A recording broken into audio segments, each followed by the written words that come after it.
ఓం శ్రీ గణేశాయ నమ. శ్రీ జ్ఞానసరస్వత్యై నమ. శ్రీ గురుభ్యో నమ. శ్రీ మహాగాయత్రీ మాత్రే నమ. శ్రీ మహాగాయత్రీ మాత యూట్యూబ్ ఛానల్కు అందరికీ సాదర స్వాగతం. ఆహ్వానించువారు కాశీవజ్ర సుబ్రహ్మణ్య శర్మ, నిడదవోలు. తిరునావుక్కరుసు నాయనారు అప్పర్ ద్వితీయ భాగము కొనసాగింపు. చేతిలో ఉన్న సొమ్ముతో మంచి కార్యాలు చేస్తూ లేనివారికి దానధర్మాలు చేస్తూ గడిపేది తిలకవతి. ఆ సమయంలో తమ్ముడు నిక్కీయార్ ఈ లోకం అశాశ్వతమైనది అనుకుంటూ సొంత ధనంతో ప్రజోపయోగమైన మఠాలు, ధర్మశాలలు, చలోపందిళ్ళు కట్టించాడు. అలాగే అనేక మంది పేదలకు విరివిగా భూదానాలు చేశాడు. అతిథి అభ్యాగతులను తృప్తిపరుస్తూ కవి పండితుల్ని సత్కరిస్తూ ఉండేవాడు. అయినా అతనికి ఇంకేదో కొరత. అయినా అతనిపై భవానీ శంకరుడు కరుణించకపోవటంతో నిక్కీయారుకు బాధగా ఉండేది. ఈ జీవితమే క్షణభంగురమని భావించి సర్వసంగ పరిత్యాగిగా మారిపోయాడు.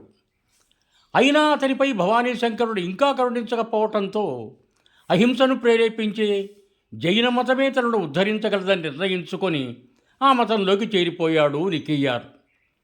దీనికి తగినట్టు పాటలీపుత్రంలోని జైన మతస్థులతో పరిచయం అవుతుంది.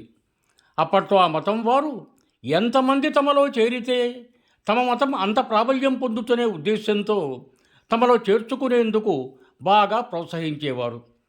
ఇదే అదనుగా భావించి ఆ మతాచార్యులు బౌబంధ విమోచనానికి జైన మతమే తగిందని ప్రబోధించారు. సత్యమార్గాన్ని అన్వేషించేందుకు జైనమే ఉపయోగపడుతుందని వారి ప్రధాన శాస్త్రగ్రంథాలని నిక్కీయార్కు బాగా చెవికెక్కించారు. దాంతో నిక్కీయార్ కూడా వాటిని శ్రద్ధగా ఆకళింపు చేసుకున్నాడు.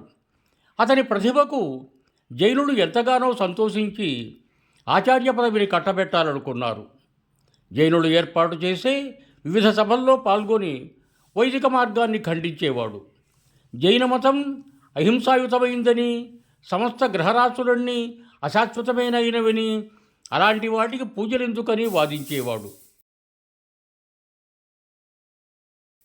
ఏమైనా జైనమే అత్యంత విలువైనదని, అందరూ తమనే అనుసరించి ప్రయోజనం పొందండని ప్రవచించేవాడు. అంతేకాదు జైన శాస్త్రవాదాలు తర్కించి బౌద్ధుల్ని తన వాదనా పటిమతో ఓడించి జయించాడు. ఇతని మత ప్రచారానికి మెచ్చిన మత పెద్దలు ఇతన్ని ధర్మసేనుడిగా పేరు మార్చి వ్యవహరిస్తారు. అంతేకాదు పాటలీపుత్ర మతాచార్యునిగా కూడా నియమించారు. ఈ కాలంలోనే తిలకవతి పరమేశ్వరుణ్ణి నమ్ముకుని ఆయన కరుణాకటాక్షం కోసం ఎదురు చూస్తోంది. క్షేత్ర సందర్శనాలు చేస్తూ గడిల నదికి ఉత్తర తీరంలో నెలకొన్న తిరువదిహం అనే క్షేత్రాన్ని చేరుకొని తిరువీరస్థానేశ్వరుణ్ణి దర్శించుకుంది. అక్కడ ప్రతిరోజు శివభక్త చిహ్నాల్ని ధరించి శివసేవలో నిమగ్నమైంది. ప్రతిరోజు సూర్యోదయాత్పూర్వమే లేచి ఆలయమంతా శుభ్రం చేసి గోమయంతో అలికి ముగ్గులు పెట్టేది. అనంతరం పూతోటకు వెళ్ళి పుష్పాలు సేకరించి ఎన్నో రకాలుగా మాలలల్లి శివగణానికి అలంకరించేది. ఇదే దినచర్యగా సాగించేది తిలకవతి. ఎంత మనస్సును లయం చేసినా రక్తబంధం ఎక్కడో లాగుతూ ఉండేది. జన్మాంతర పాపఫల కారణంగా తమ్ముడు అన్యమత కోరల్లో చిక్కి నలిగిపోతున్నాడని విచారించేది.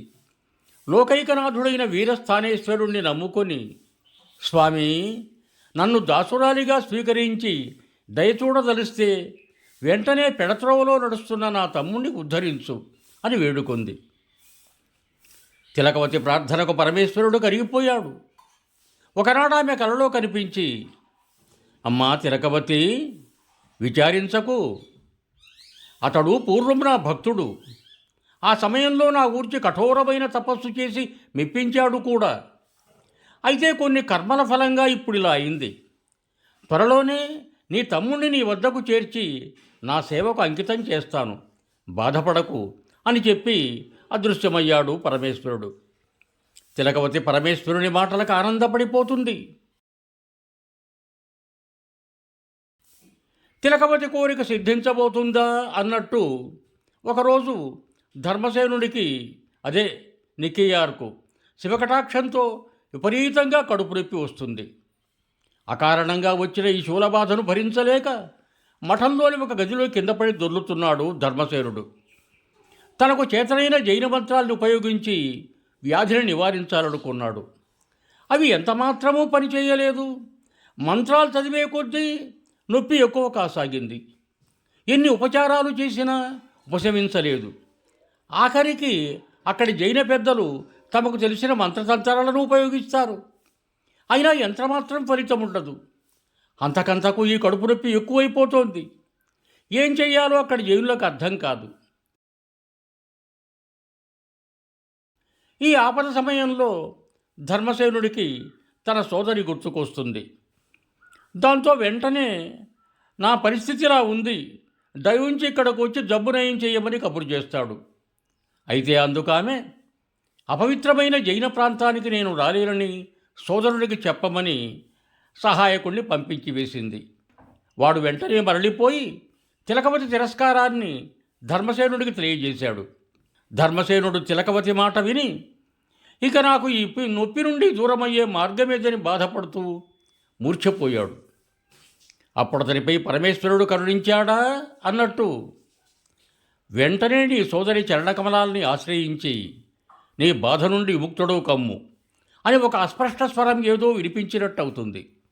ఆ విధంగానే ఈ ఆలోచన మనస్సులోకి రాగానే అతని బాధ కొంచెం తగ్గింది. అక్క వద్దకు వెడదామనుకున్నాడు. ఆ ఆలోచన మనస్సులోకి రాగానే అతని బాధ మరికొంచెం తగ్గినట్టు అవుతుంది.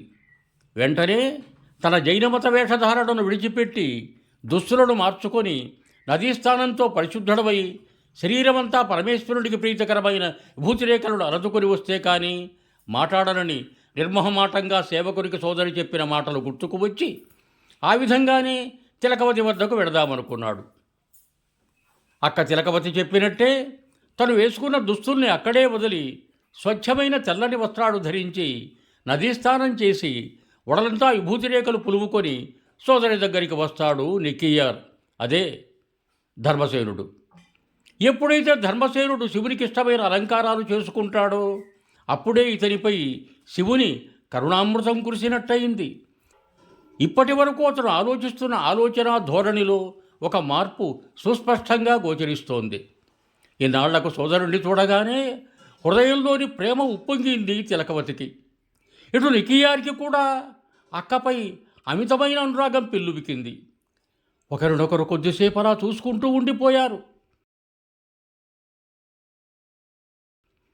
అనంతరం ధర్మసేనుడు బొటబొటా కన్నీళ్లు కారుస్తుంటే సోదరి కాళ్లపై పడి క్షమించమని వేడుకుంటాడు.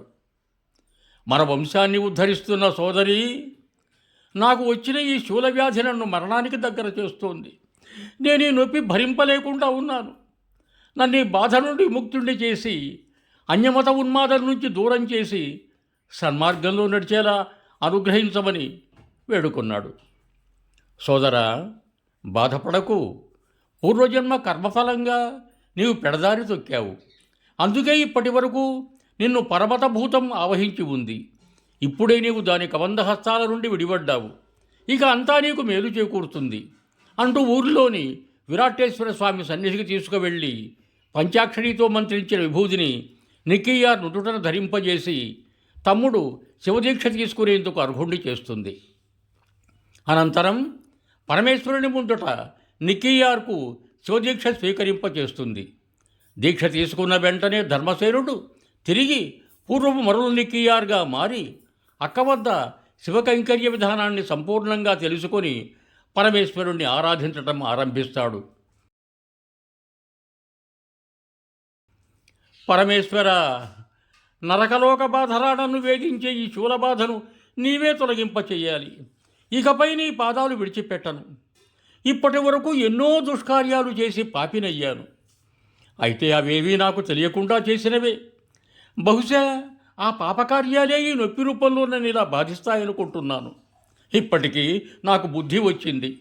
వీరస్థానేశ్వర, ఈశ్వర, పరమేశ్వర, నేను ఈ బాధ సహించలేకపోతున్నాను అంటూ సాష్టాంగ దండ ప్రమాణం చేసి హృదయపు లోతుల్లోంచి పెళ్ళుబికిన స్తోత్రాలు పఠించాడు. పరమేశ్వర కటాక్షంతో సరస్వతీదేవి నాలుకపై నర్తించింది. చిత్రం, అప్పటి వరకు అతన్ని పట్టి పీడించే కడుపు నొప్పి ఎవరో చేత్తో తీసివేసినట్టు మాయమైపోయింది. స్వామి, ఇప్పటి వరకు నన్నేదో తెలియని అజ్ఞానం ఆవహించి పెడదారి తొక్కించింది. బహుశా ఆ మాయ తొలగించేందుకే నీవు నాకు కడుపు నొప్పి తెప్పించినట్టున్నావు.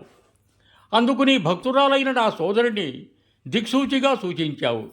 ఆమె సహాయంతో నీ పాదసేవ చేసే భాగ్యం కల్పించావు. ఇక పొరపాటున కూడా నీ సేవను దూరం చేసుకోను. ఈ వరాన్ని నాకు అనుగ్రహించు అంటూ నికియార్ శివుణ్ణి వెన్నోళ్లా కీర్తించాడు. సశేషం యువం భూయాత్, సర్వే జనా సుఖినో భవంతు. ధన్యవాదములు. మీకు నా ఈ వీడియో నచ్చినట్టయితే దయచేసి ఒక లైక్ కొట్టి మీ బంధుమిత్రులకు కూడా నా ఈ వీడియోను షేర్ చేయగలరు. అదేవిధంగా నా శ్రీ మహాగాయత్రి మాత యూట్యూబ్ ఛానల్ను సబ్స్క్రైబ్ చేయ ప్రార్థన. మరొక్క మారు ధన్యవాదములతో భవదీయుడు కాశీవజ్ర సుబ్రహ్మణ్య శర్మ, నిడదవోలు, తూర్పుగోదావరి జిల్లా.